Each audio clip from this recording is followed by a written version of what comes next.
library, including encyclopedias and things like that. So I've always loved words. I love the power of words. I love the way that they evoke emotion, the way that they can make you escape, the way they can transport you to different places. And so, the natural home for me to cope with the emotions I was dealing with from that incident was to write something down. It also coincided with the time that I was traveling on a business trip. And so once I got on the plane, I just started dumping my thoughts, just started putting stuff down on my laptop. So it started out as a dump, right? Just to cope with a particular incident. But then as I was on that business trip, I started to think about it more and more as a message that the world needed to hear. And so on that trip, within 36 hours, I had banged out the first 3 chapters of the book. Now that was in 2016. So this has been a 5-year journey.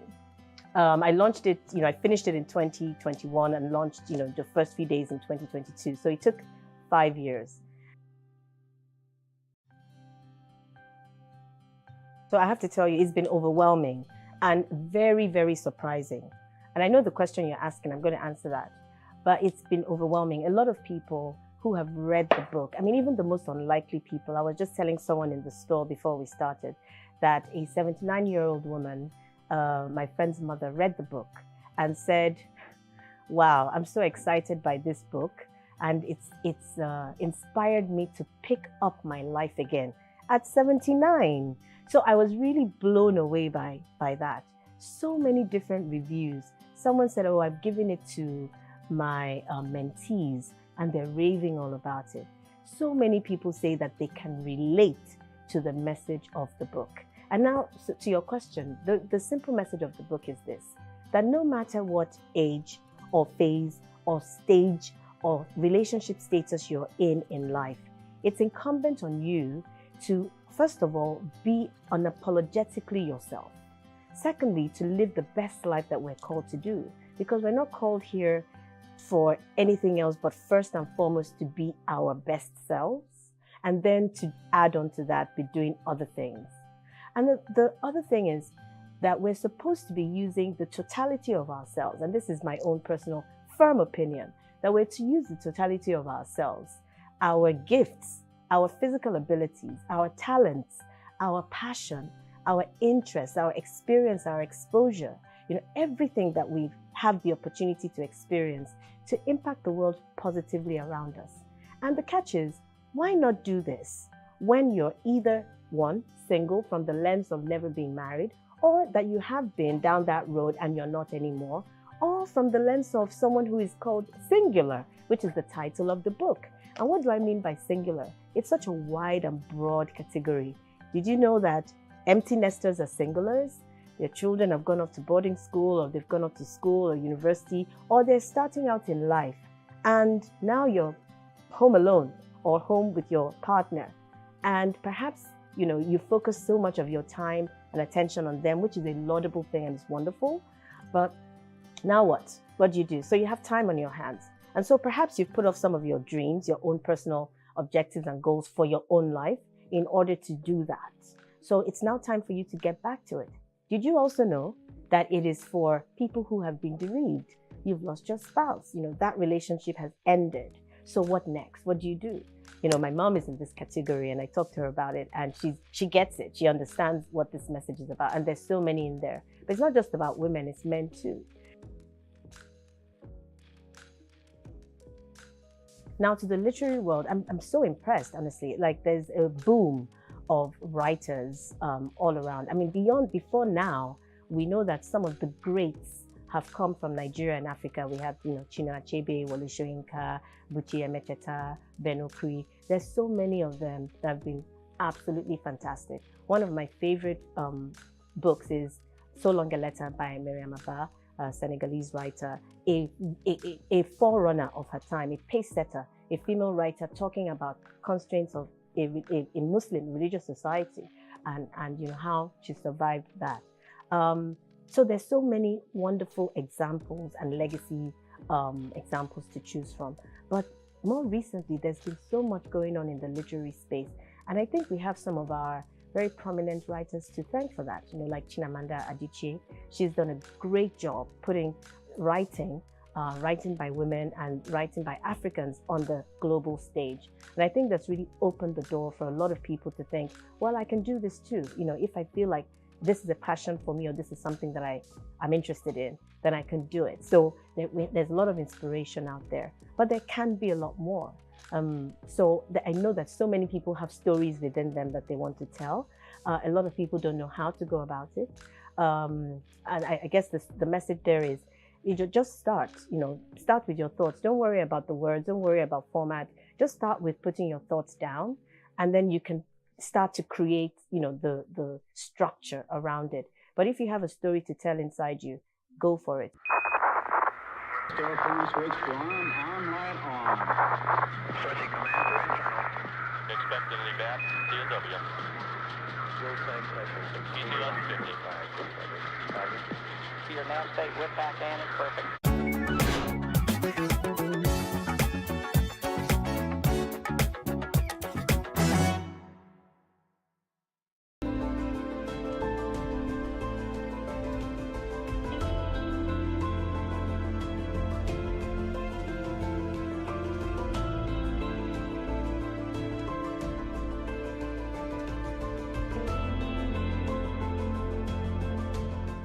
When I heard him, I didn't know he was a sickler until last year.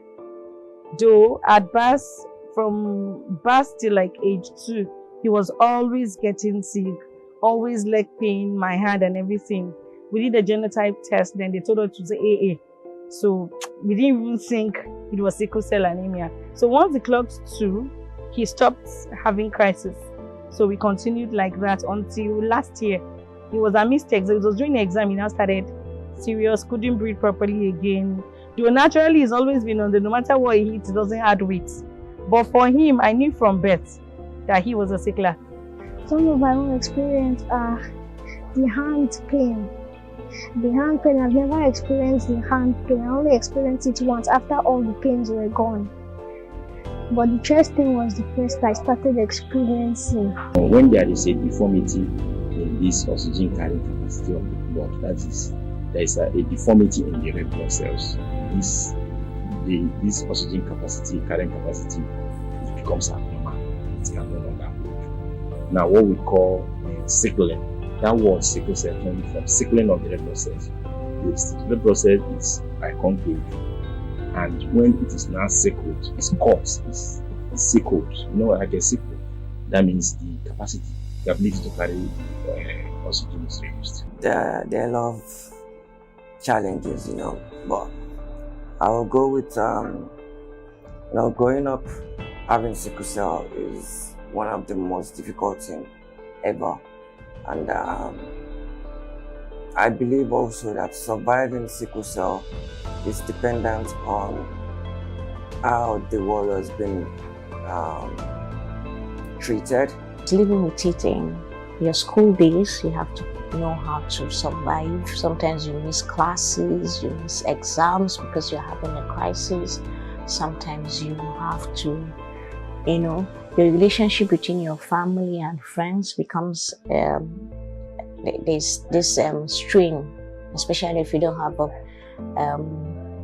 patient family, that really understand what sickle cell is.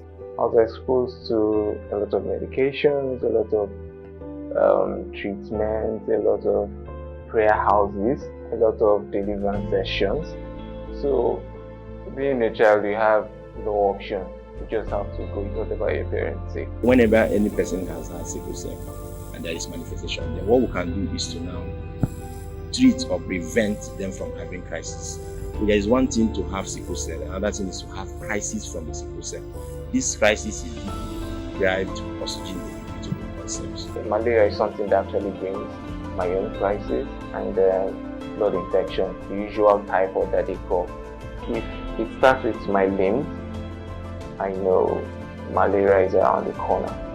But if it starts with my vertebral column, I know that this could be blood infection. What makes me know that, okay, probably I'm going into crisis is that I start feeling a bit tired, a bit weak. Then I start feeling these pinches my body. I started having crisis even before we knew it was sickle cell. So I've been living with I'm 35 now. So let me say for 35 years. There are times I don't go to work for like a month, sometimes 2 months, as long as the crisis lasts. But thank God for the kind of people I work with. They tend to understand with me. It's financially burdensome. Your work, if you don't have good people working with you, it affects that too. And some people, there are some instances where you lose a job. I wouldn't say it has been easy for with the siblings and him as well. Most times when we are on break and we get to witness him during the crisis, it is always heartbreaking and a tough one to see, to be honest. There are many complementary remedies. So many people have tried different things. But we know, scientists, that the major cure for sickle cell is red cell transplant, bone marrow transplant. Go down and transplant the progenitor cells, and transplant it so that they will now start producing the new cells, the newborn cells that carries oxygen better than the adult red blood cells. So that's the major achievement. The other complementary measures are just palliative. People have tried. Well, for scientifically, we have also used hydroxyurea, one of these medications. And the stigma starts from home sometimes, right? That's from the family. And of course, they will think you're different. And this brings about conflicts between, sometimes they even say it's a woman's fault, right, for bringing forth a child with sickle cell. So there's this conflict between a household. The stigma is still there. Now, what did you do now? Why didn't you do blood tests before at the point you're telling somebody this is what's going on? It's not as if you've not actually blamed yourself for what happened enough, but they're still telling you should have known better. Someone has told me that if you die, you are not the only child. Okay, I don't know if you get the message that was being passed, like you cry so much. Every time it's all about you, every time you're always sick and all that kind. I didn't cause this for myself. The first time that I told them that I was a sickle cell, but they didn't believe me until my mommy told them that I was actually a sickle cell. That's when they not believed me. They apologized for laughing, then they not started treating me nicely. I've been in a relationship where the parent told the person I was going out with that they don't live longer. There's no hope in getting married to this person, and they wouldn't want their child to go into a short marriage. Some of it are, let's start with our cultural and religious beliefs that this is not a genetic problem. They don't see it as a medical problem. They see it as spiritual in Africa. So these are the kind of things we want people to know, that this is a medical condition and can be managed.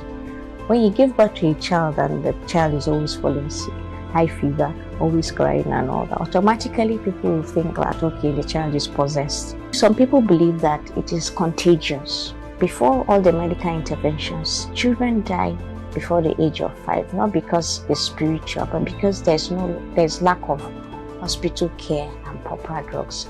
But with hospital care and proper drugs now coming into play, there's a bit of improvement, and warriors can live to 90 years. So the parents need to be educated that if their genotype does not match for use at least AS or AA, they should not go ahead and marry. I am still blessed. There's a lot of pain associated with it, but I'm still thankful. You know what I'm saying?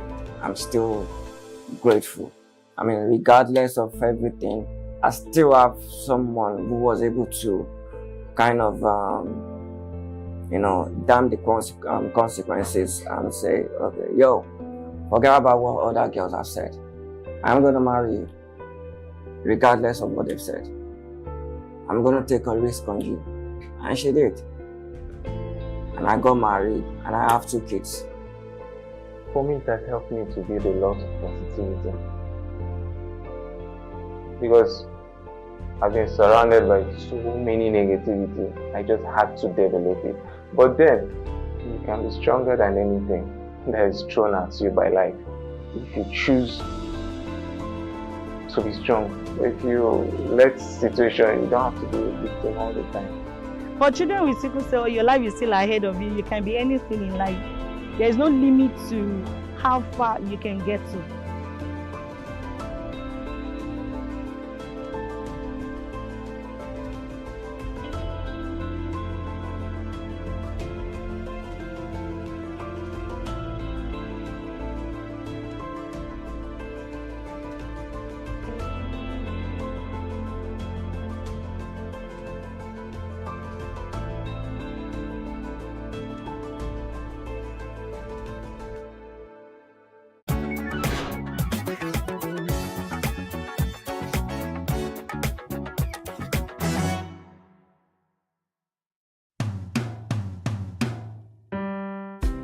My name remains Bayo Ali, aka Ali Bey.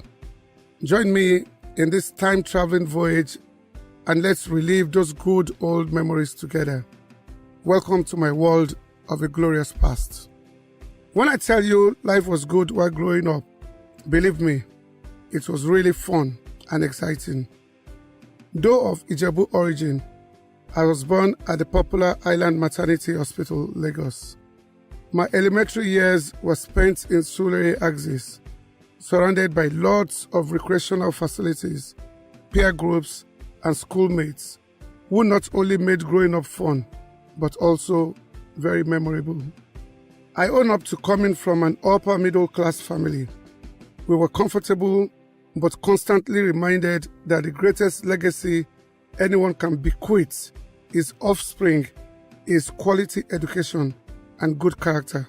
So my father, that was his greatest inheritance for us.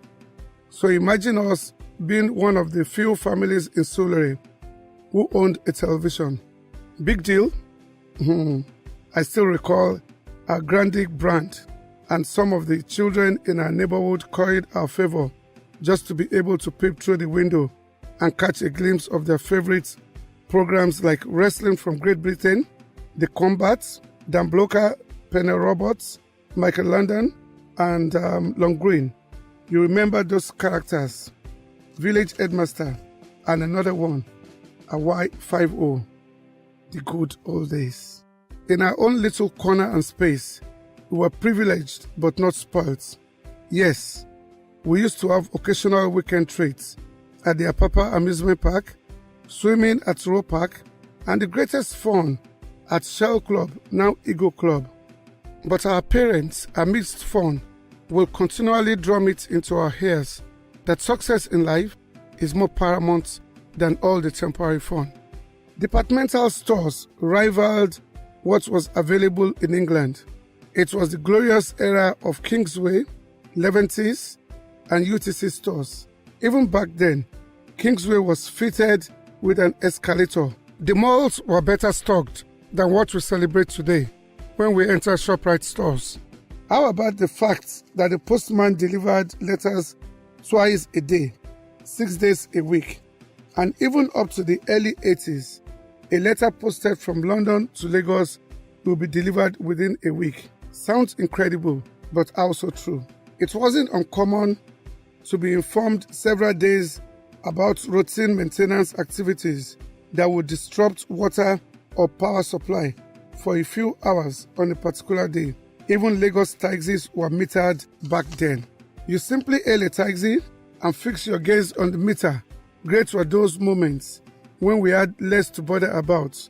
Security was the least of our challenges because most houses in Surulere then had no fences or bulgar bars. In the area of transportation, the LMTS, Lagos Municipal Transport Service, was so effective as what operates today in some Western countries. Bus 88 covered Surulere to Yaba and operated clockwork. The timing was predictable. Days when newspapers were laid out by vendors on our streets at Adinogusu and in Surulere with no vendor on stand, and passerby would just pick their preferred copies and drop the coin by the stand. You want to try that today? I recall with nostalgia those golden era when a brand new Volkswagen Beetle was sold for 3,500 and my monthly take home at the Nigerian Ports Authority was 145 naira. We had savings and were also able to fund our social activities from that so-called mega salary. Those were the days of luncheon voucher when organizations subsidized lunch break expenses. Wow, can we have those days back again? At what point did we miss it? I keep wondering, how can so much change happen or damage be done in a lifetime? Like every young child, my ambition was to be a medical doctor. I had always liked caring for people, looking out for people, and taking steps to ensure all around me were okay. However, what I couldn't achieve through medicine because of my poor science background, I tried as an adult to achieve through humanity and hospitality.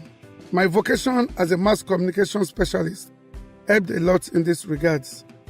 How I have fared in this regards is left to the assessment of friends and associates. Oh, how can I miss talking about nightlife in Lagos? So wonderful and exciting. There were no fears of robbery or harassment from any quarters. Growing up and doing what boys do, we had mad fun. In the late 70s, we had joined the Soul Train group that saw the emergence of nightclubs like Lords, Paradiso, Phase 2, and many others. Imagine about 8 passengers in my Volkswagen Beetle, moving from one disco party to another. I guess the manufacturers of Volkswagen at that time must have seen us in action before coming up with a beautiful slogan, "You can't kill the Beetle." We had our fair share of fun when life was good. How I dream in wishes that few of these moments be brought back and a slice of it granted to the current generation to taste. How can we change the narrative? By working towards providing a greater future for the upcoming generations, instead of reliving on the glorious past. I look back and think of today and the future. Can we ever have it so good like before? Yes, we can. Life is ever good, only if we are determined to get it right. It is equally still possible to reenact those age-long admonitions that good name is more precious than gold. Our children deserve a brighter and better tomorrow, not the good old days, which now remains only in our imagination. Let us make the difference now for the sake of our children's tomorrow. If you believe all hope is not lost, like I do, please join me as I join Sir Shomori Badijo in this collective drive towards a greater tomorrow. Thank you very much, and God bless you all.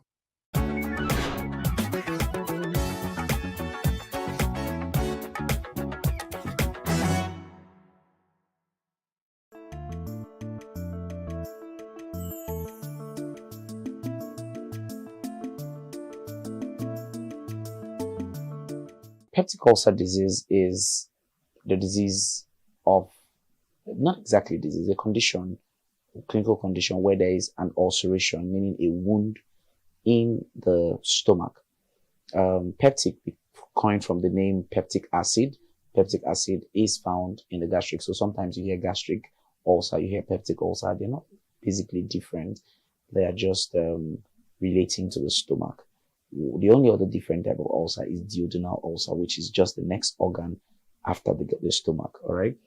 The stomach, which is the sac that contains food, also contains gastric acid or peptic acid that helps to break down protein. The word peptic there is directly related to protein. Okay. So it helps to break down protein. But over time, there could be hypersecretion of this acid that could now cause a breakdown in the walls of the stomach. Now, the stomach walls originally contains mucous membranes or mucosa that prevents this acid from eating up the stomach lining. For some reasons, again, this mucous membrane could also be reduced or absent and further allowing this acid to eat up the stomach. And when this happens, you come down with what you call the peptic ulcer disease.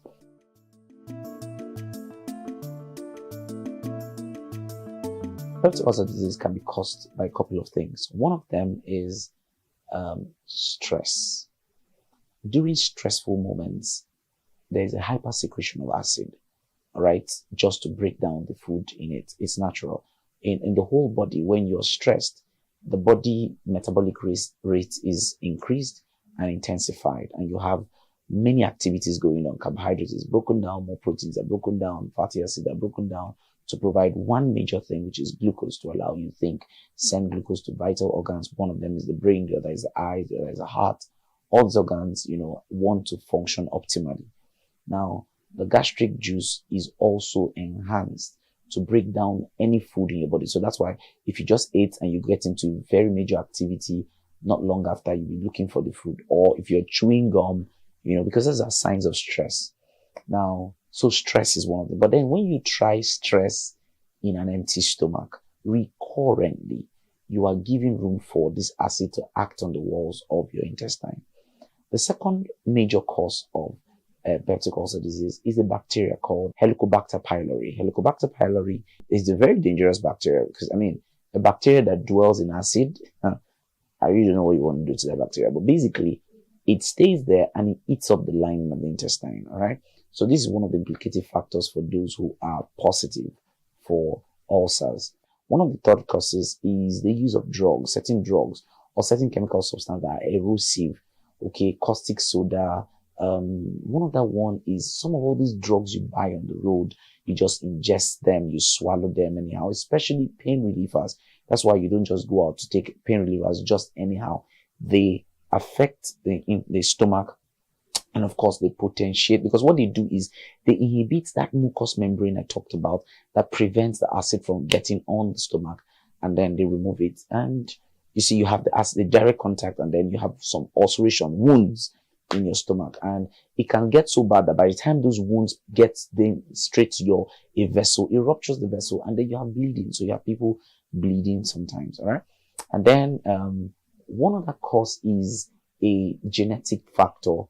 So sometimes ulcers can be genetic, all right? It's called the Zollinger-Ellison syndrome, where the vagus nerve that supplies the intestine is hyperstimulated, and so you have excessive secretion of acid. And listen, this is specific for certain people, okay? Just the way some people sweat more than other people, just the way some people, eat more than the other people. Some people produce saliva more than other people. You can also produce gastric acid more than other people.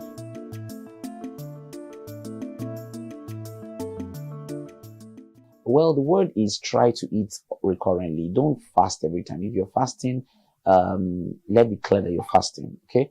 And you want to fast guidedly, okay? Maybe with your doctor. You like to see your doctor first and be sure that you're good to go, okay? If not, you don't do it recurrently, okay? What other things can you do to prevent it? Yeah, irrational use of drugs. Don't just take drugs because you see them. Don't drink chemicals easily. The use of alcohol potentiates it. Regular intake of alcohol exposes you to possibilities of coming down with peptic ulcer disease. Now, one other thing is ingestion of diet. What kind of food should you do? High levels of acid containing diet should be minimized.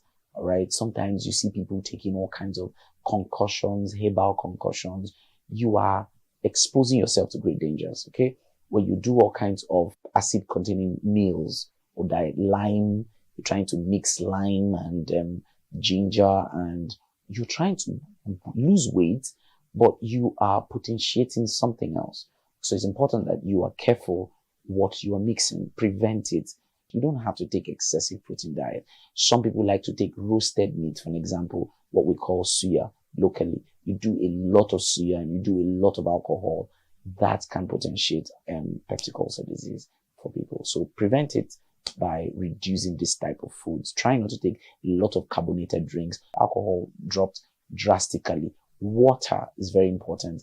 And before you do some of these things, please eat right. All right, eat your balanced diet. Don't skip meals.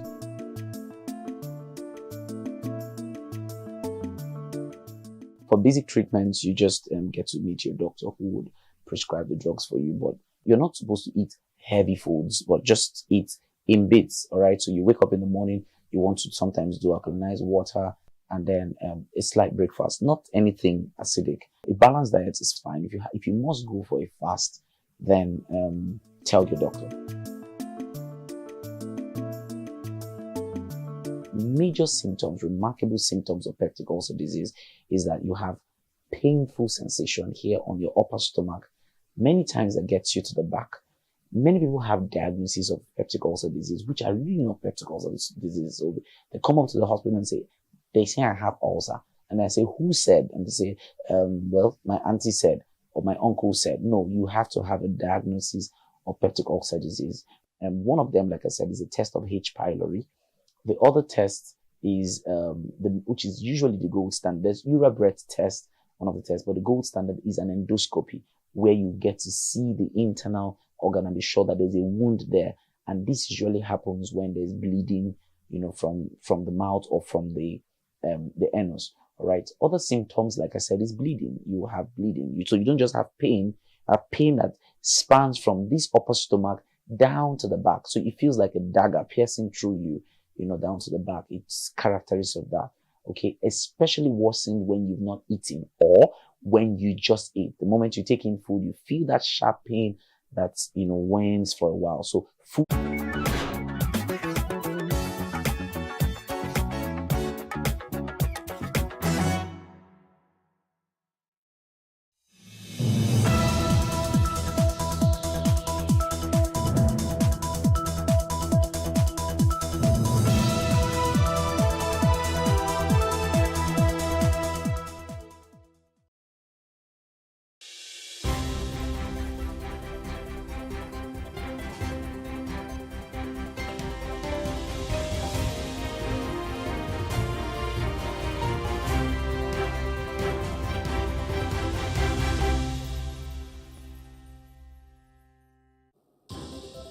Today on The Breakfast, the Medical and Dental Consultants Association of Nigeria rejects a bill seeking to make it mandatory for fresh medical graduates to provide services to Nigeria for up to 5 years before receiving full registration and license to practice.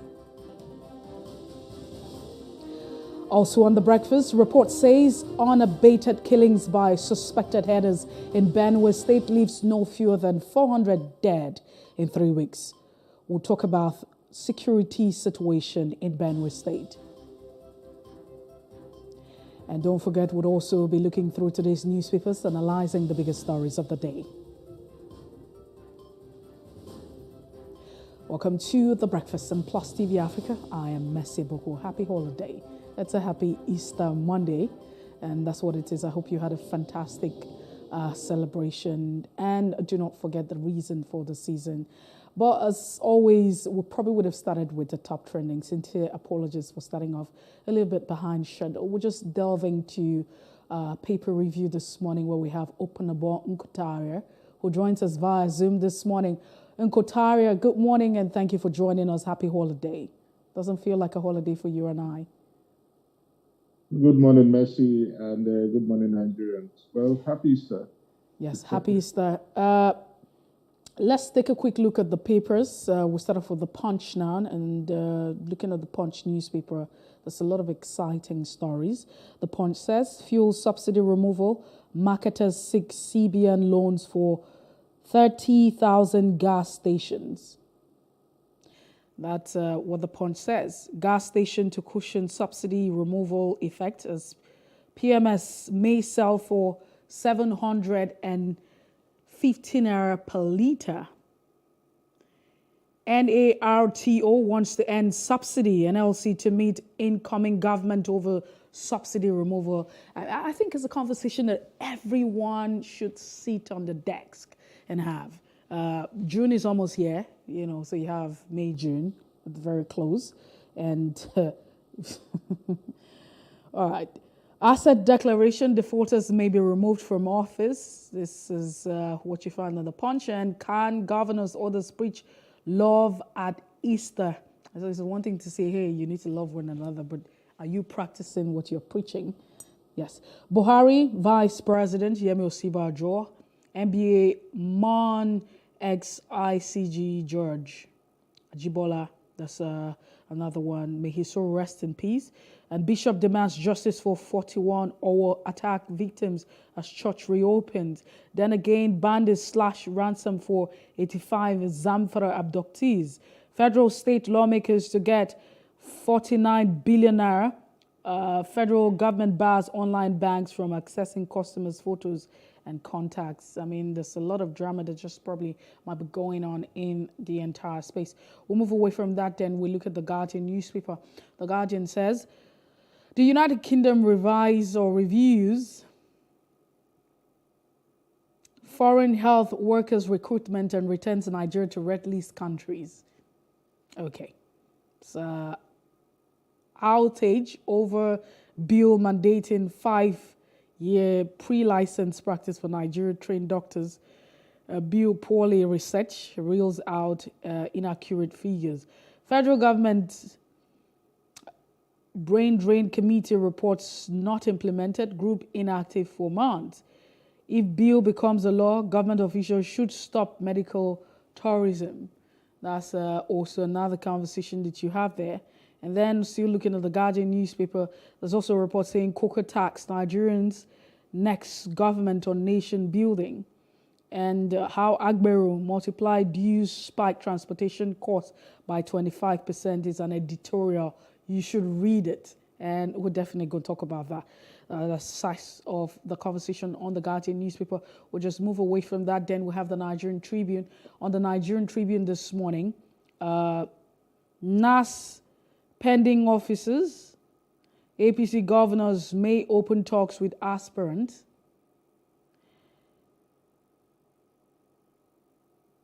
Gang up against Southeast thickens and group cautions not in contestants, and PDP eyes NAS presiding officers post.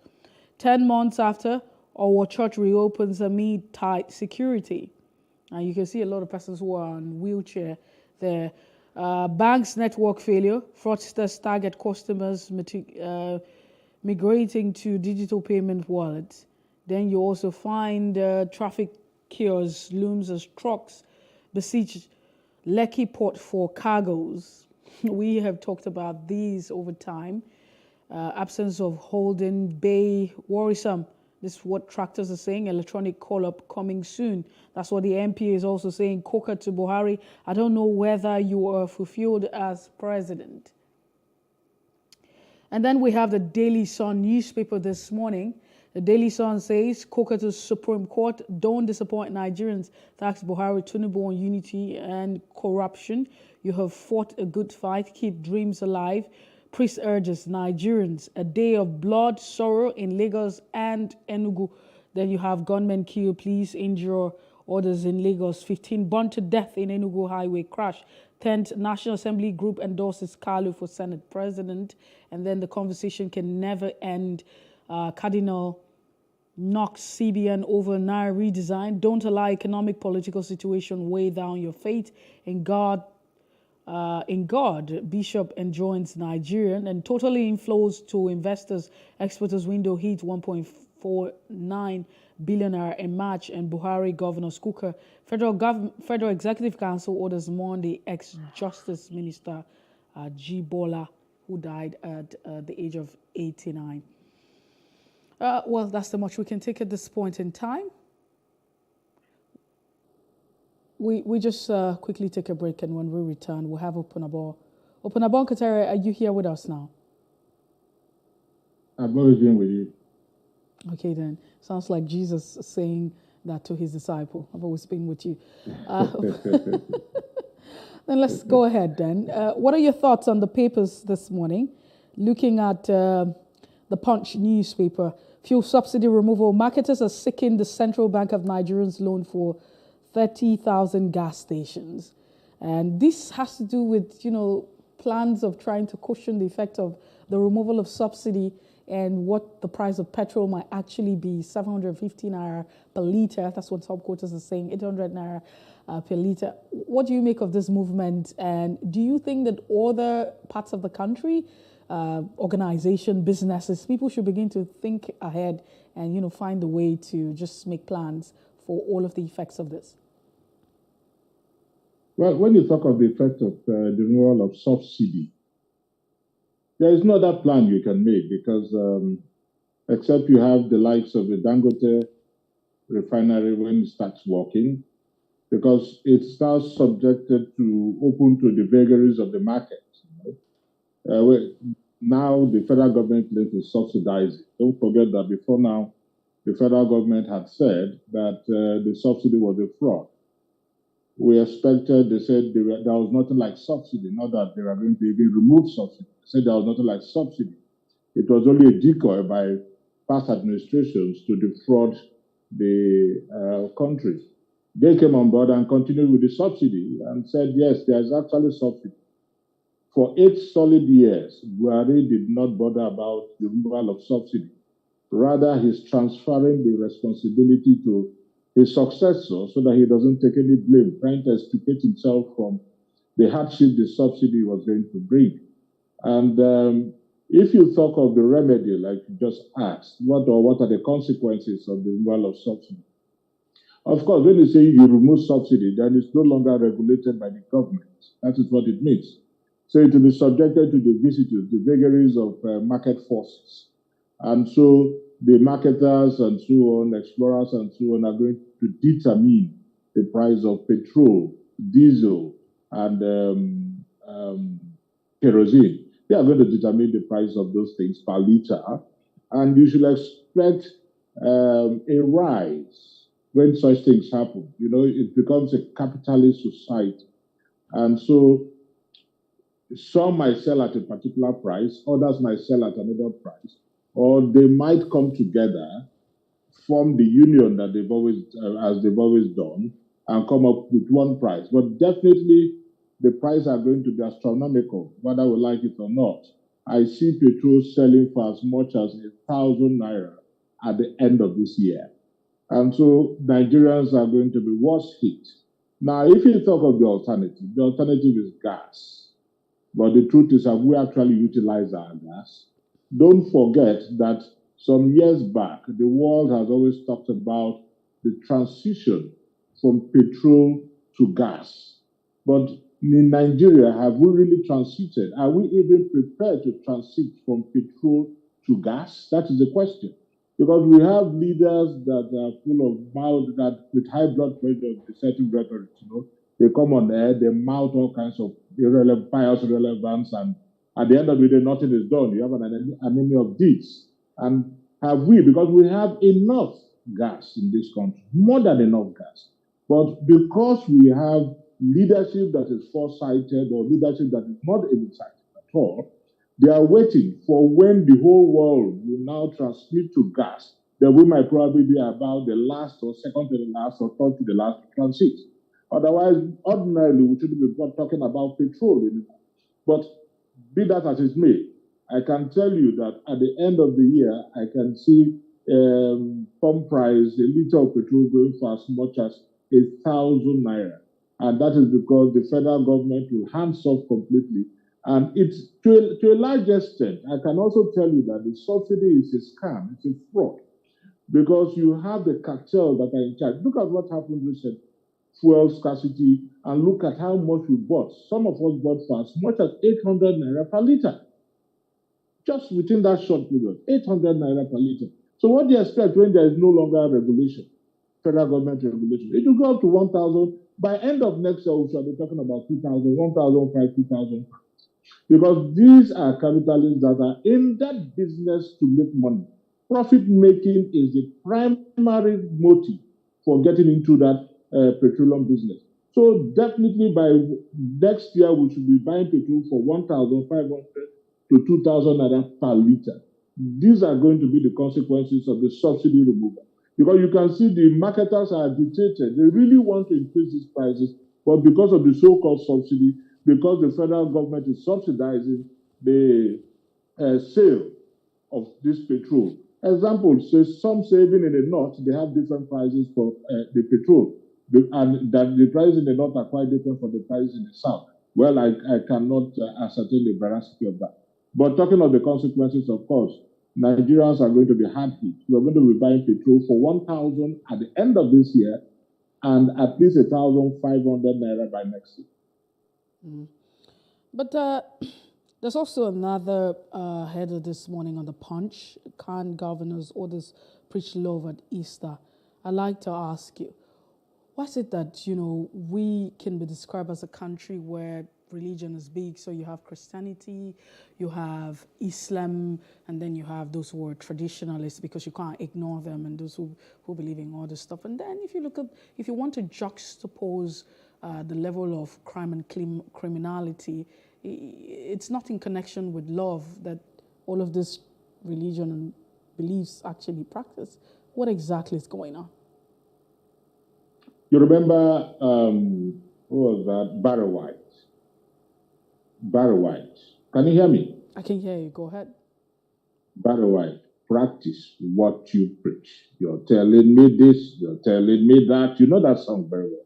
Yes. That depicts the Nigerian situation.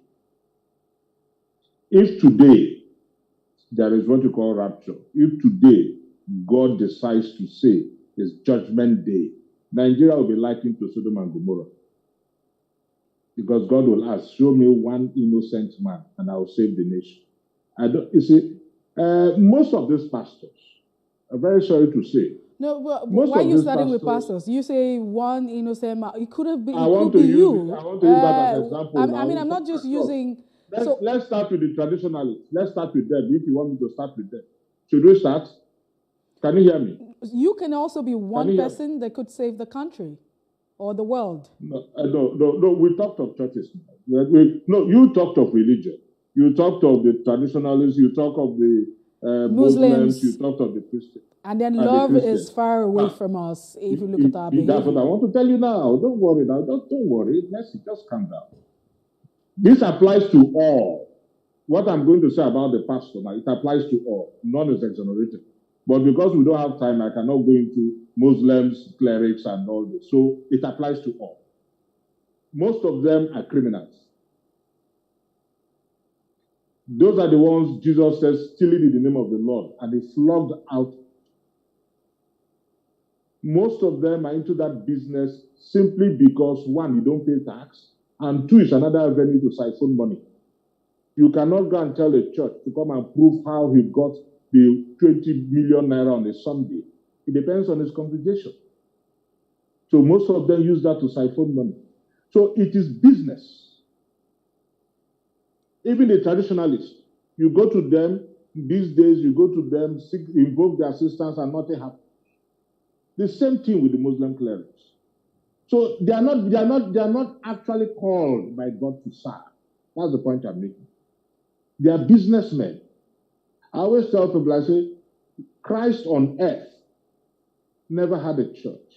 I'm using him as an example now. Never had a church. He healed as he walked. There was nothing like you didn't have faith, therefore you cannot be healed. There was nobody with infirmity that came across Christ that was not healed. Even when the demons in him rebuked Christ, Christ commanded them.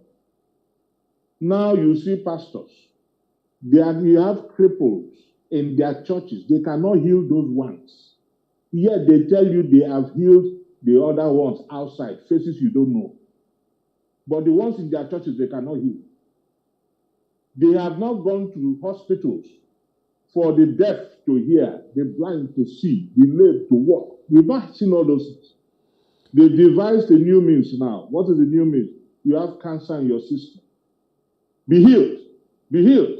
Then the next thing, they come up with the doctor's bill. That one has been healed. Go to the hospital and heal a cancer patient that is at stage 4. You cannot see. So they are just businessmen. And that is why you hear everything. Every day churches are springing up. They make all the own money. But the truth is they've not been called, so they don't have the powers. They don't have what it takes to ensure sanity in the society. In fact, they are part of the person's disgrace and worsening the situation in the society. Because they are like the Pharisees and the Sadducees. It cuts across all board. That's what the point I make. They are the Pharisees and the Sadducees. So, and Jesus was angry with the Pharisees and the Sadducees. He was bitter. Even those that went to church, he flogged them out.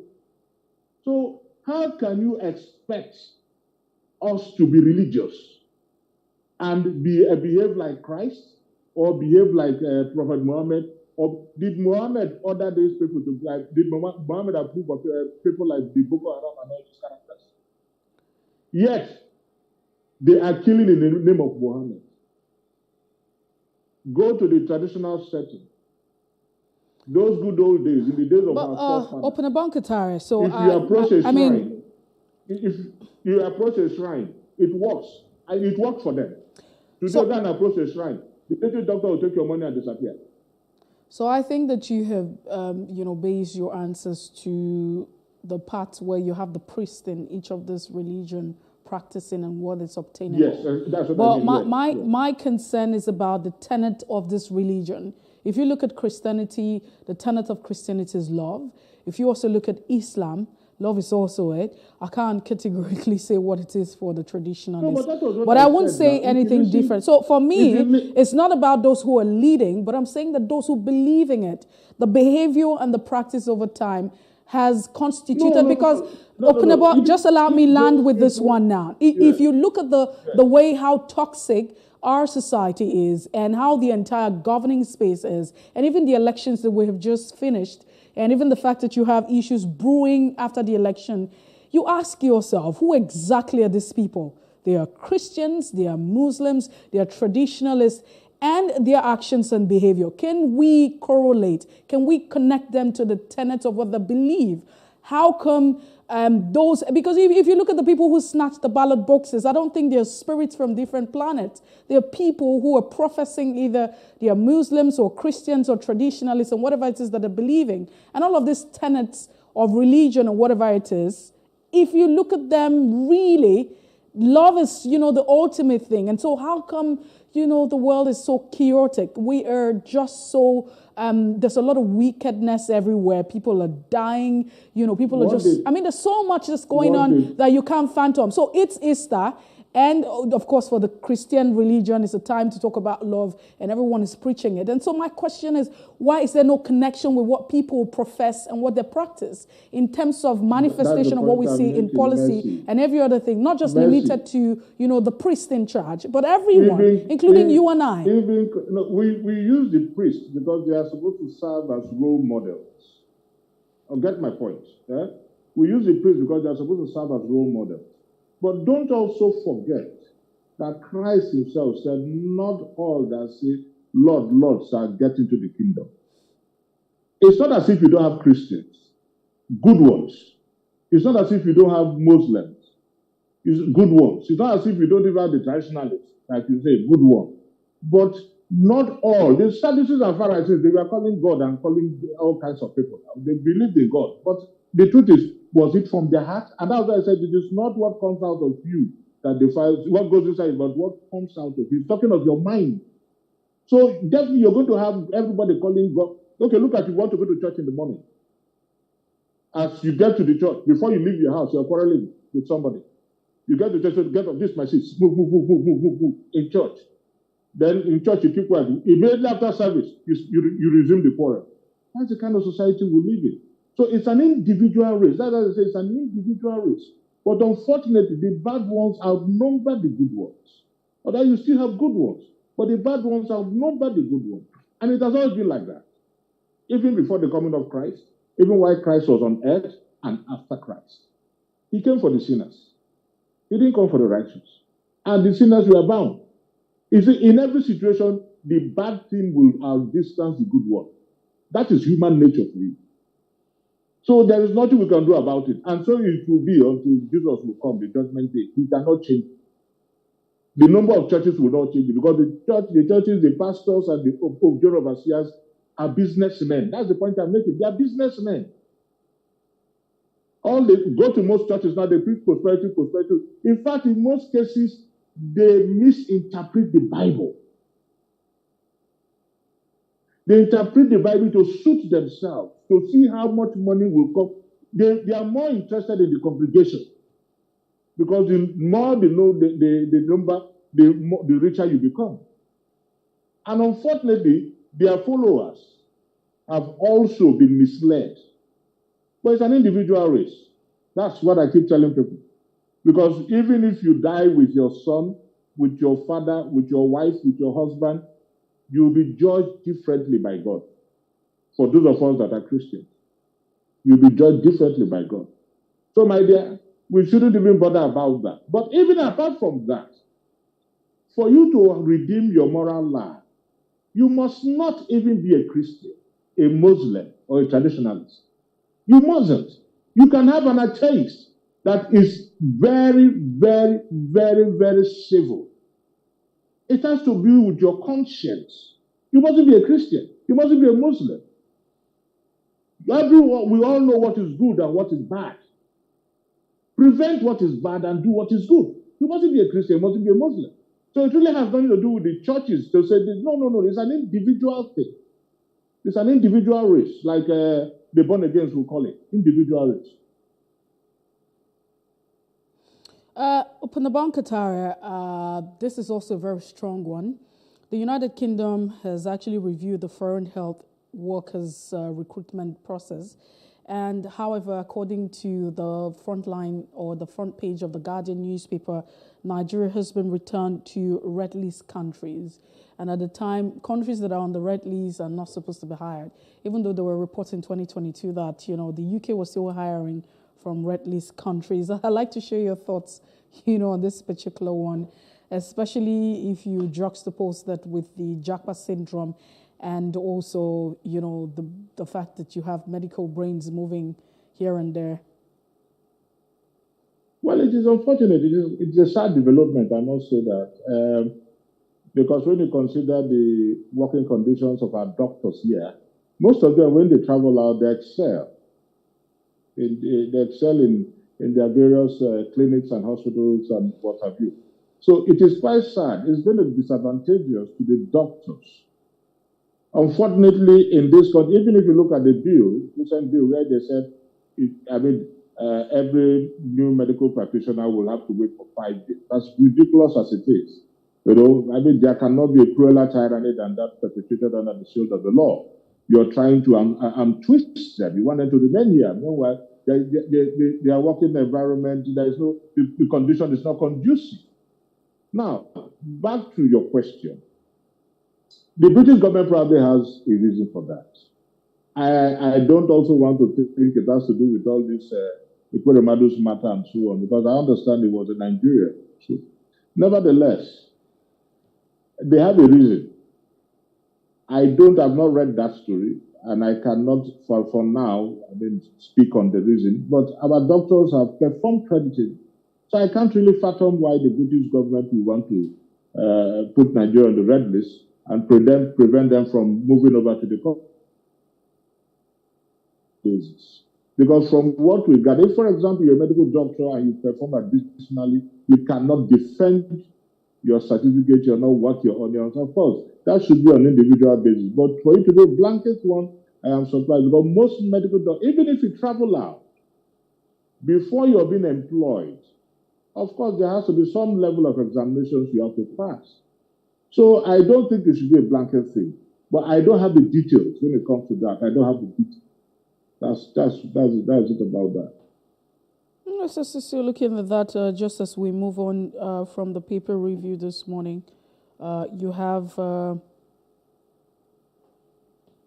APC governors may open talks with aspirants. There probably might just be a lot of back and forth with all of that. I'd like to share your thoughts on it. Sorry, is it APC governors may open talks with aspirants? Yes. NAS presiding officers, APC governors, that's on the Nigerian Tribune, by the way. Yes. It's a normal thing. That the elections the elections are over, although litigations are on. Definitely there are aggrieved parties, even though they belong to the same political party, but there are aggrieved persons, and probably they want a situation where they'll smoothen out the rats. And don't also forget that positions, people will be jostling for positions and so on. So principally, I think, conflict is a function of interaction. Man cannot not from the field, but the whole essence, the most important thing is resolution of the dispute, so the conflict. So I think that is what they are working on right now, to see how they can have a united party, and based on that, you could have appointments, they could compensate you with appointment, because definitely a lot of aspirants would have been agreed. We are not talking of candidates now, you're talking of aspirants. A lot of them probably would have been agreed, and most of them would have been threatened to maybe leave the party or something. So it is important for them to judge with a view to resolving whatever the issues are. And most of them will be compensated with appointments and so on. I mean, it's normal. It's normal for people to discuss in the world. It's quite normal. But the important thing is the outcome of that discussion. That is what's important. So it's okay. It's okay. Well, then, how would you also react to this particular one? The fact that the National Assembly, 10th National Assembly groups are actually endorsing, or a group is endorsing Ojuzo Kalu for Senate President. The conversation is that, we should get to the South. And then we're saying, if we look at they call it, it's not a gentleman's agreement, an agreement that is not constitutional. If the entire polity was unable to respect that it should have been the turn of the South. Precisely, people have said it should be the turn of the Southeast, especially when you have the rotation going to the Southwest and the North at large, then it should have gone to, the Southeast. If that has not been respected, even at political party levels, what is the guarantee? What's the effect of having these groups endorsing Senate President? And even the Senate, Ojuzo Kalu already putting out the argument for him wanting to become the Senate President. Is there any, logical reasoning or backing to that argument? Oh, yes. You see, the presidency, when you consider the office of the presidency, most people might not want to gamble that. Even if they make you the vice president, they make you the Senate president, they make you the speaker or deputy speaker of the National Assembly, your powers cannot be compared to that of the president. And so it could come as compensatory. What a lot of persons fight for is the presidential ticket, to get the president. Every other thing is second, including the vice presidential ticket is second. Like most people say, it's a spare tire. Well, it has some constitutional powers recently. But then, I'm not going to talk about Ojuzo Kalu. I'm not going to speak on his competence. But I think since the president is from the Southeast, the vice president is from the North, the Senate should come from the East.